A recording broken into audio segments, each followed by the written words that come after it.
how do you keep ants out of your compost pile?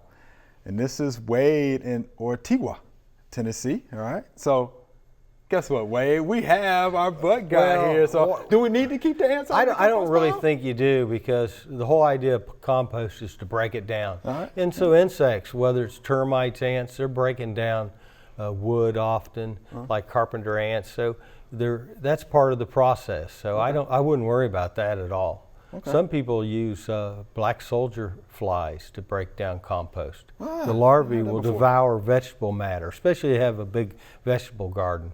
And then the larvae can be used for fish food.